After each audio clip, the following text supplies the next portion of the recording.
So last week DJI released the Mavic Air 2 and it is packed with a lot of upgraded features. So I'm sure many of you guys are now researching online trying to learn as much as you can about the Mavic Air 2.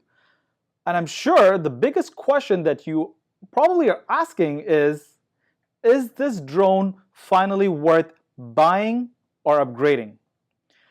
Well, to make it easy, I've been doing a lot of research on this Mavic Air 2 and I'm going to lay down all the facts about this drone. I'm going to first compare it with the previous version, the Mavic Air 1, and then towards the end of this video, I'm going to also compare it with some of the lower end DJI drones and also one of the higher end DJI drone to give you a holistic view where exactly this Mavic Air 2 sits. By end of this video, I hope you'll have all the information you will need to make an informed decision whether if it's worth buying this drone or upgrading it. So let's get right into it.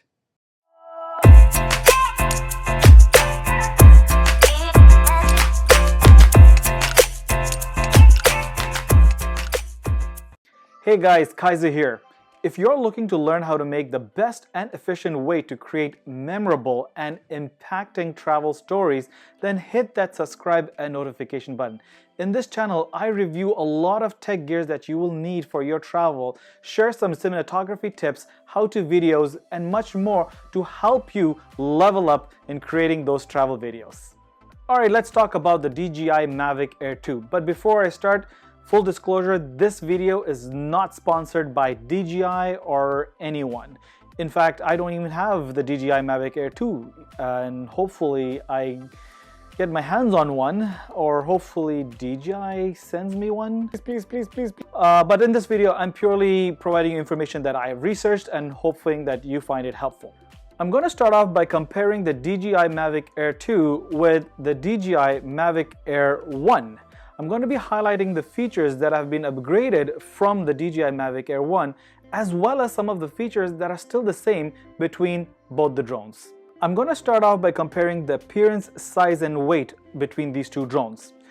The Mavic Air 1 has a very unique look. In fact, it kind of looks like a very cool sports car with wings. I really admire this design. I really like it. In fact, it looks very cool and unique from all the other drones. Whereas now the Mavic Air 2 is completely redesigned. In fact, it looks a lot more like the newer Mavic drones. In fact, it looks a lot like the Mavic 2 Pro. It's like its younger brother. Seems like DJI is trying to standardize how all the Mavic drones are going to look like. Something like what car manufacturers are doing. Something like what Tesla does.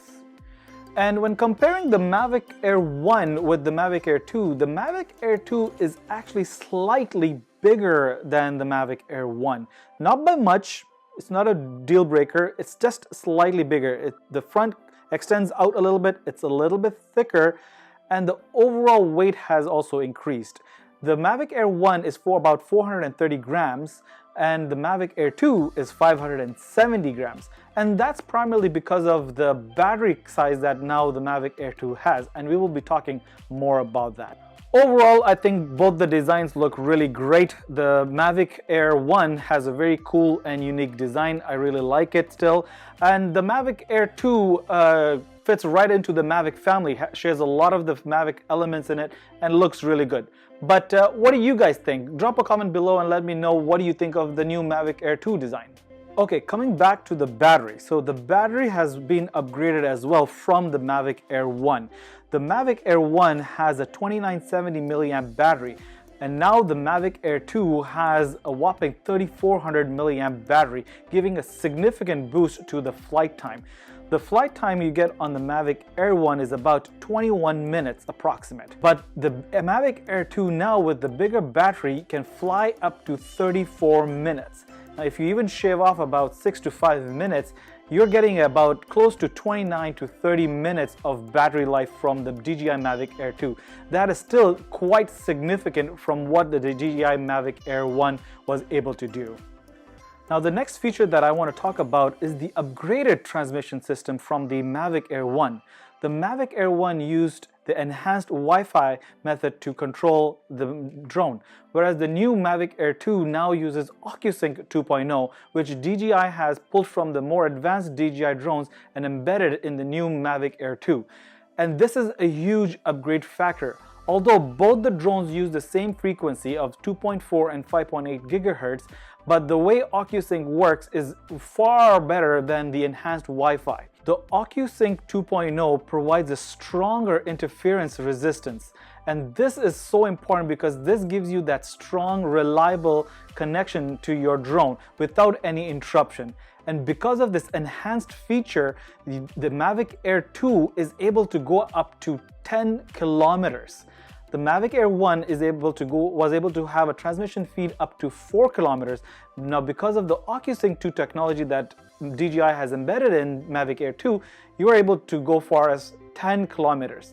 Now this, you got to be careful because keep in mind of the regulations in certain geographical locations. You can only go up to 2 kilometers or as long as the flight is in your sight. But 10 kilometers is quite a big distance to cover, and in certain situations, if you need it to go, you have the ability to go as far as you can. And here's another thing that you need to know about the 10-kilometer range. You can only achieve it if you are recording in 1080p. So if you're planning to record in 2.7K or even 4K, chances are you're not going to achieve that 10-kilometer range. So be careful on that end, and just so you know that the 10-kilometer range can be only achieved when you're specifically recording in 1080p. And since we're talking about transmission, here's one more thing that you should know. The Mavic 1 supported the DJI goggles, whereas the Mavic Air 2 does not. So I'm not sure if DJI will be fixing that in a more future firmware release, but currently when you buy the Mavic Air 2, it will not support the DJI goggle if you have one already. So keep in mind that if you're planning to even buy one or you already have one and you want to use it with the Air 2, currently that feature is not supported. So those are a couple things that I hope you're mindful of, and not sure if it's a deal breaker, but now you know. Now as far as what apps both the drones used, the Mavic Air 1 relied on the DJI Go app, which DJI has been using it for quite some time with all their drones.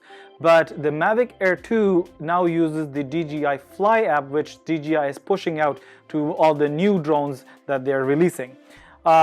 From experience, this app is a lot more user-friendly. You're able to accomplish a lot of the functionalities with ease compared to the DJI Go app. So that's a big improvement as well, and it's very helpful for the drone pilots. All right, the next upgrade feature that I want to talk about is a big one. And I'm sure a lot of you guys are keenly looking at this spec, which is the camera performance of these drones. So again, comparing with the DJI Mavic Air 1, this drone offers 12 megapixel for still pictures and 32 megapixel for spherical panoramas. Whereas the Mavic Air 2 now does 12 megapixel for stills, but also does 48 megapixels for stills. And that's largely due to the big upgrade in the sensor size. Actually, not so big. The Mavic Air 1 has 1/2.3 inch sensor size with f2.8. The Mavic Air 2 now has a 1/2 inch sensor with f2.8. Now, although it is a slight increase in the sensor size, but this does actually give a huge bump in the resolutions. The Mavic Air 1 was able to do 720p, 1080p, 2.7K, and even 4K. The 4K capped off at 30 frames per second, whereas the Mavic Air 2 now can do 4K up to 60 frames per second. You can still do 30 frames per second for the 2.7 in both the drones. 1080, the Mavic Air was able to do up to 120, but now the Mavic Air 2 can do 240 frames per second. Now that's again very smooth. The 720 also gave 120 frames per second in this Mavic Air 1, but in the Air 2 you don't have 720 anymore. That has been kicked out. But with the removal, DJI Mavic Air 2 comes actually with HDR functionality. So now, not only can you record all the resolutions in standard, but you can also record it in HDR, giving you those rich colors that if you are looking. Now, another feature that DJI is talking a lot about in the Mavic Air 2 is the ability to actually record in RAW format. I'm pretty sure that the DJI Mavic Air 1 also recorded in RAW, but I'll have to do further testing to confirm that. But DJI now claims that the new Mavic Air 2 can record in RAW, and furthermore, they even have the ability to do flat color profile, which they call it D-Cine-like profile. So that will give you more dynamic range in your post-edit. That could be also a very helpful feature to have. And the last thing that I want to highlight about the camera performance is what DJI is now marketing a lot about is the 8K feature that the DJI Mavic Air 2 has. Of course, the DJI Mavic Air 1 does not give 8K, but the Mavic Air 2 supposedly does 8K, but only in two modes, which is the freeway and the waypoint mode, hyperlapse that DJI Mavic Air 2 does. I honestly don't know how far that 8K is going to look like in the camera. I will really have to test it out to really see, but I think it's all about the fad. DJI wanted to jump on the 8K wagon as well and showcase that their new products are also handling 8K and providing that to the consumers. We'll really have to see that. And geez, you'll need to have a really good computer to process 8K as well. So I don't know, we'll have to see. And before I move on, just quickly I want to highlight about even the gimbal. The gimbal spec is exactly the same. Both are 3-axis gimbal. But the Mavic Air 2 actually physically looks different. It looks a lot more like the Mavic 2 Pro, whereas the Mavic 1 kind of looks like even the Spark gimbal. A little bit bigger though. But otherwise the gimbal is pretty same. But I do like how the Mavic Air 2 gimbal looks like, and it's has a bigger face than the previous version did. So that's pretty cool. All right, let's talk about the sensing capabilities of the drone. The DJI Mavic Air 1 has a sensing capability of forward, backward, and downward. It has a dual vision sensing system which gives its ability to dodge objects in front of it. Has a really good system. It does have APAS, which is the Advanced Pilot Assistance System on it, and also active track. All these features have now been upgraded on the DJI Mavic Air 2. The Mavic Air 2 now has APAS 3.0, which is a far more better assistance program for the drone, and it gives it superior ability for dodging and intelligently flying around, avoiding all the obstacles. Active track has been also upgraded. You get now active track 3.0. Along with that, you also get POI 3.0 and Spotlight 2.0. All those three modes combined, DJI is calling this focus track, which gives the DJI Mavic Air 2 a higher capability of tracking objects, subjects, even buildings appropriately and keeping them right in the center and always tracking them precisely.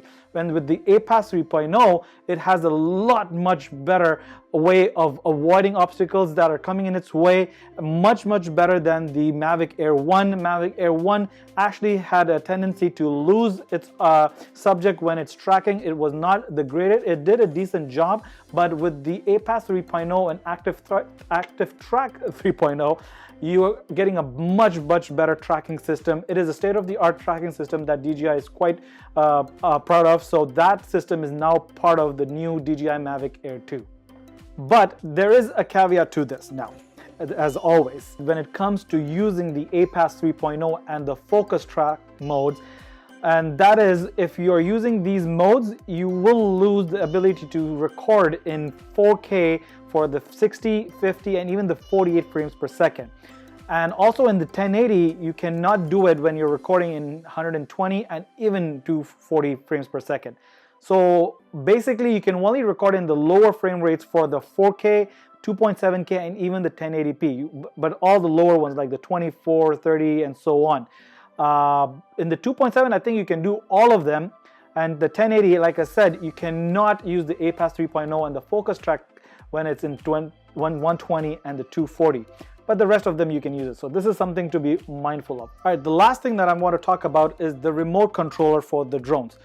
With me, I have the DJI Mavic Air remote control, which looks a lot like the other DJI drone controllers, the black color controller that pops from the bottom where the phone can slide into. Your antennas are on the top that swivel out, and the Mavic Air 2 has completely redesigned its remote control.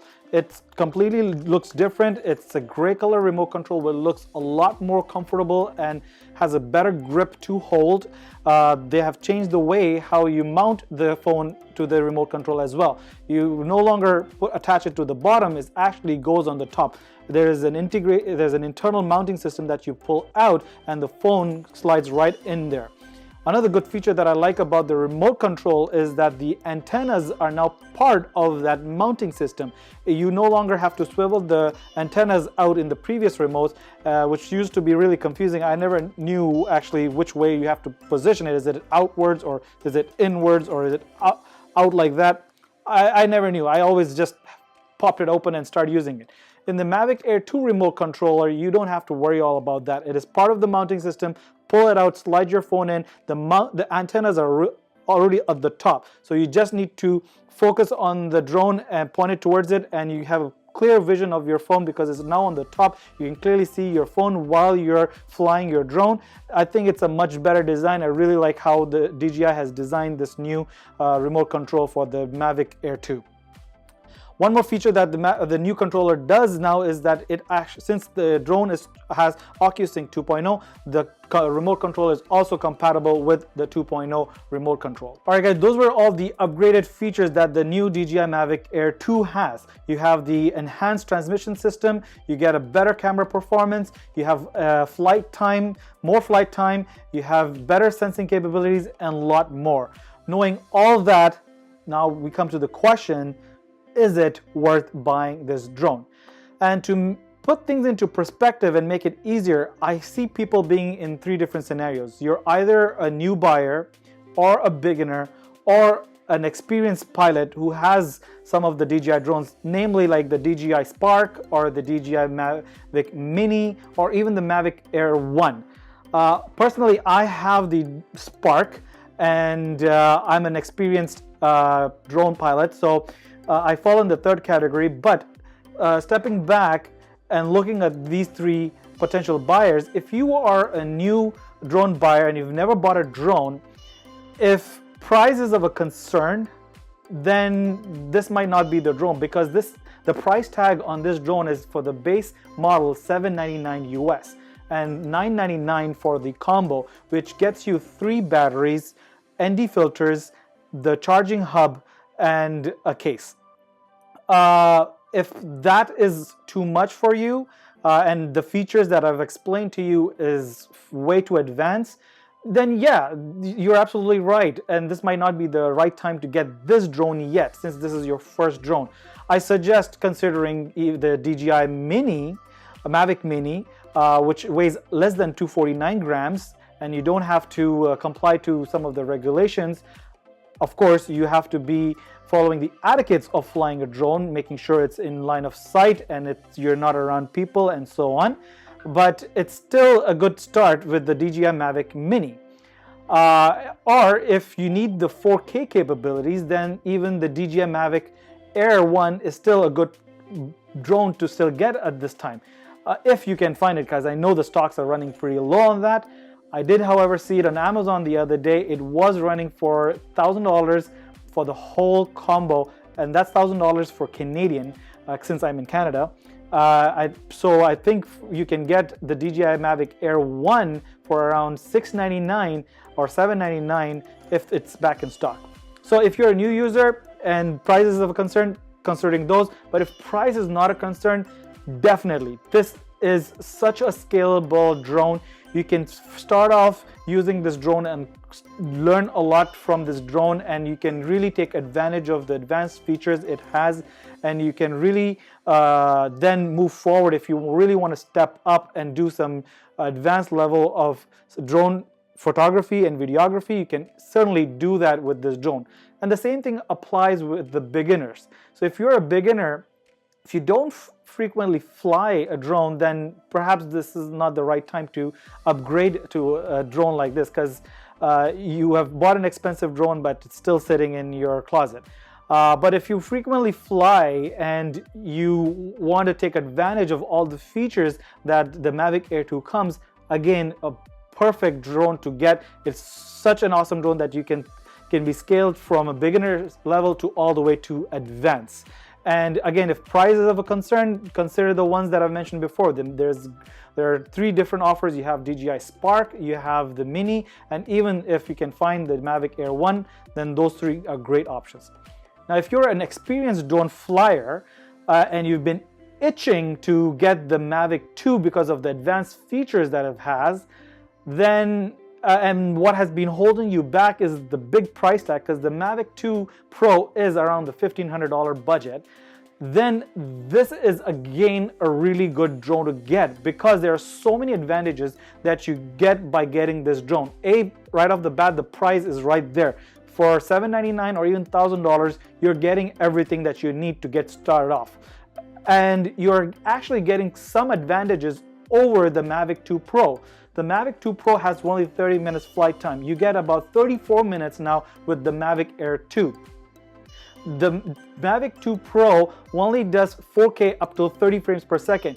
With the Air 2, you can do 4K at 60 frames per second, 180 at 240 frames per second, which the Mavic 2 Pro does not have that. And even the HDR capability when you're recording video, so you can do HDR in 4K, 2.7, and even 1080. That again, you don't get it even in the Mavic 2 Pro. So all these features that you get in the advanced and higher end Mavic 2 Pro, you're able to get that in this. And the best part is it's smaller and lighter and more compact than the Mavic 2 Pro. So you're getting the best of both worlds. The Mavic Air 2 fits right in the middle, where you're getting a lot of the advanced features as well, but at the same time it's light and nimble, and it can be stored easily in a backpack. You can carry it with you. So there you go, guys. Those are all the advanced features that the Mavic Air 2 has, all the upgraded features that it comes from the Mavic Air 1. What do you guys think? Do you guys think it's worth upgrading, or it's the perfect time to buy this drone? Drop a comment below and let me know what are your thoughts. Are you planning to buy this drone now, or are you gonna be upgrading? I would love to hear from you. And if you already got the DJI Mavic Air 2, tell us, what do you think? How has your experience been so far? Drop a comment below and let us know if you like it or not like it, or how you're enjoying your drone so far. So alright guys, I hope you enjoyed this video and if you found it helpful, and if it did, please hit the like button and don't forget to hit the subscribe and notification button for all my future upcoming videos that will be very helpful for you to creating some impactful travel stories. And I also have Twitter, Facebook, and Instagram account. Please connect me over there. I would love to hear more from you. Until then, see you in the next video.